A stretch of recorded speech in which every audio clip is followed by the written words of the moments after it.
ہمیں صحیح حدیث سے پتہ چلتا ہے کہ قرب قیامت میں جب مسلمان بہت کسمہ پرسی میں ہوں گے تو خراسان سے لشکر اٹھے گا. خراسان یہ افغانستان اور ایران کا حصہ، اس علاقے کو نبی صلی اللہ علیہ وسلم کے دور میں خراسان کہا جاتا ہے، جس میں قندھار بھی آتا ہے، ایران کا بھی حصہ آتا ہے اس میں. تو یہاں سے لشکر اٹھے گا، مجاہدین لڑیں گے بہت بڑی تعداد میں، دنیا میں جہاد ہوگا، مسلمان ظلم کی چکی میں پس کے تنگ آ چکے ہوں گے. تو اس وقت دنیا میں دو بڑی طاقتیں ہیں جو اس وقت تیسری ورلڈ وار کی طرف دنیا کو لے کے جا رہی ہیں.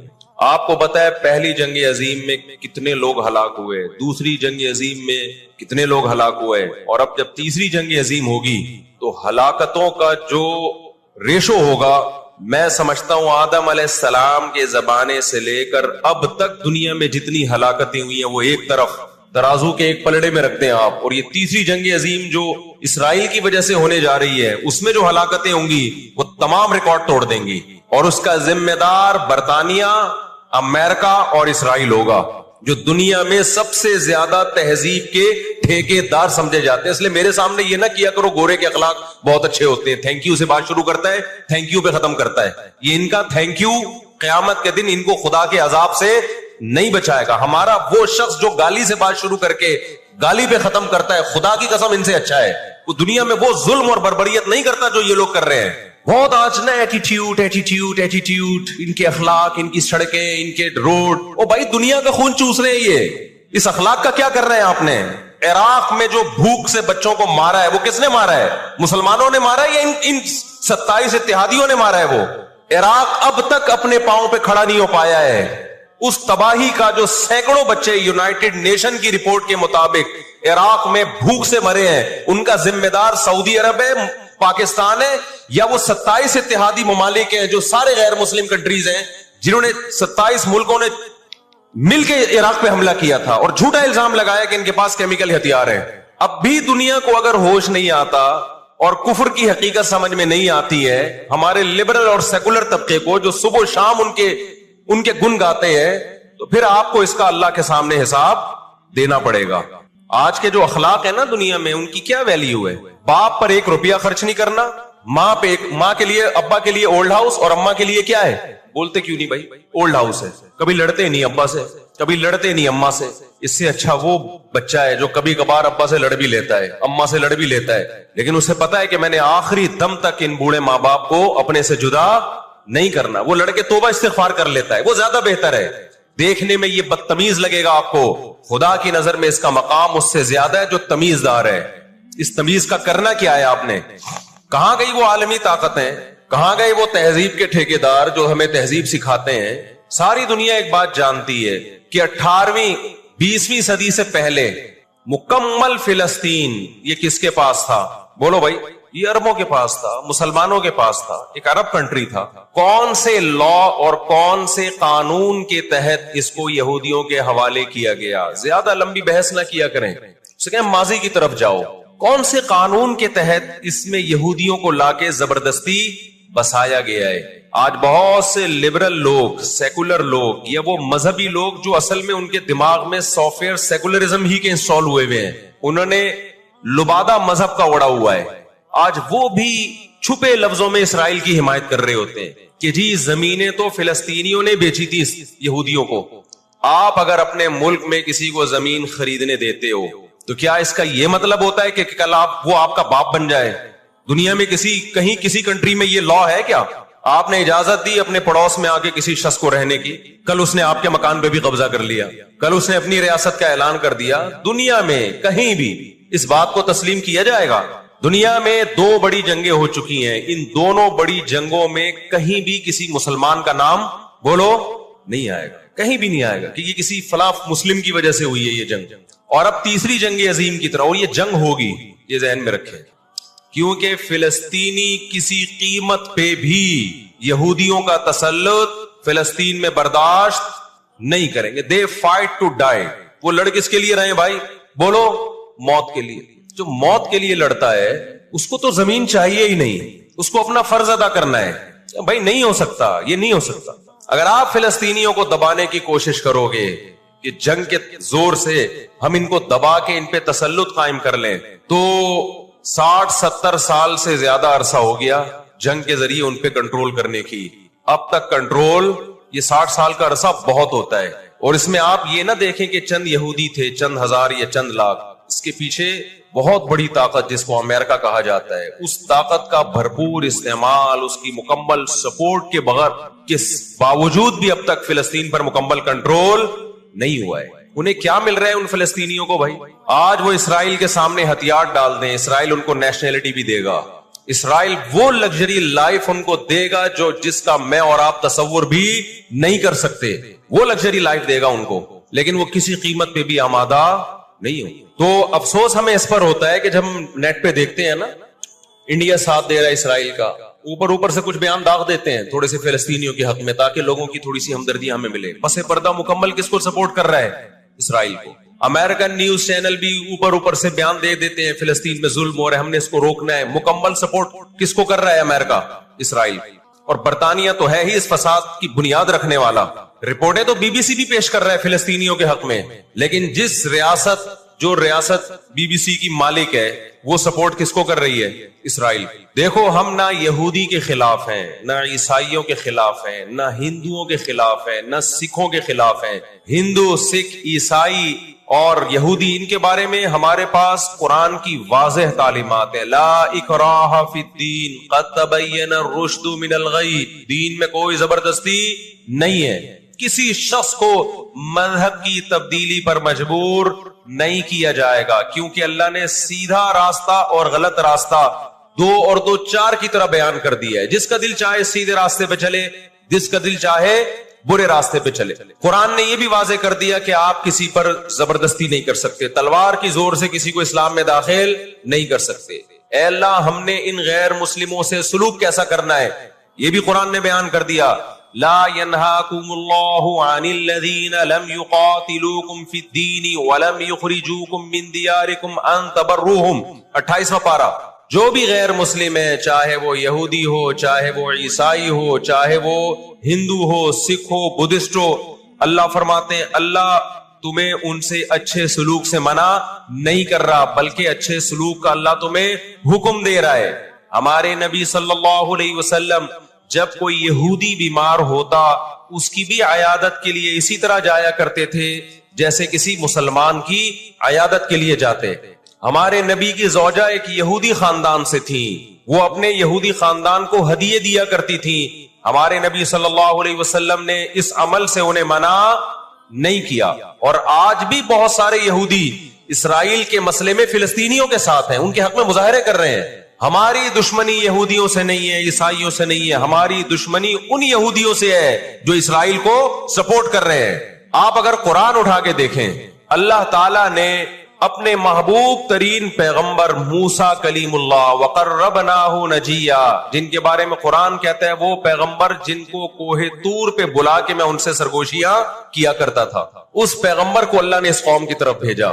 کس قدر ٹینشن دی یہودیوں نے موسیٰ علیہ السلام کو, کیسے معجزے اپنی آنکھوں سے دیکھ رہے ہیں. درجنوں مرتبہ لاٹھی کو سانپ بنتے ہوئے دیکھا, سمندر کو اپنے سامنے 2 ٹکڑے ہوتے ہوئے اس قوم نے دیکھا جو آج اسرائیل پہ قبضہ, فلسطینیوں پہ ظلم کر رہی ہے.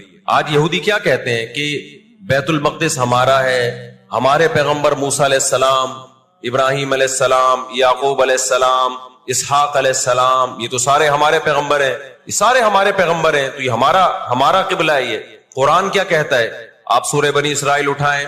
وَقَضَيْنَا إِلَىٰ بَنِي إِسْرَائِيلَ فِي الْكِتَابِ لَتُفْسِدُنَّ فِي الْأَرْضِ مَرَّتَيْنِ وَلَتَعْلُنَّ عُلُوًّا كَبِيرًا فَإِذَا جَاءَ وَعْدُ أُولَاهُمَا بَعَثْنَا عَلَيْكُمْ عِبَادًا لَنَا أُولِي بَأْسٍ شَدِيدٍ فَجَاسُوا خِلَالَ الدِّيَارِ وَكَانَ وَعْدًا مَسْئُولًا ثُمَّ رَدَدْنَا لَكُمُ الْكَرَّةَ عَلَيْهِمْ وَأَمْدَدْنَاكُمْ بِأَمْوَالٍ وَبَنِينَ وَجَعَلْنَاكُمْ أَكْثَرَ نَفِيرًا إِنْ أَحْسَنْتُمْ أَحْسَنْتُمْ لِأَنفُسِكُمْ وَإِنْ أَسَأْتُمْ فَلَهَا فَإِذَا جَاءَ وَعْدُ الْآخِرَةِ لِيَسُوءُوا وُجُوهَكُمْ وَلِيَدْخُلُوا الْمَسْجِدَ كَمَا دَخَلُوهُ أَوَّلَ مَرَّةٍ وَلِيُتَبِّرُوا مَا عَلَوْا تَتْبِيرًا. اللہ کہتے ہیں ہم نے تمہیں 2 چانس دیے بیت المقدس میں, 2 چانس, 2 دفعہ ہم نے تمہیں بیت المقدس پہ غلبہ عطا کیا, لیکن جب تم نے بدعمالی کی, تم اپنی تاریخ اٹھا کے دیکھو 2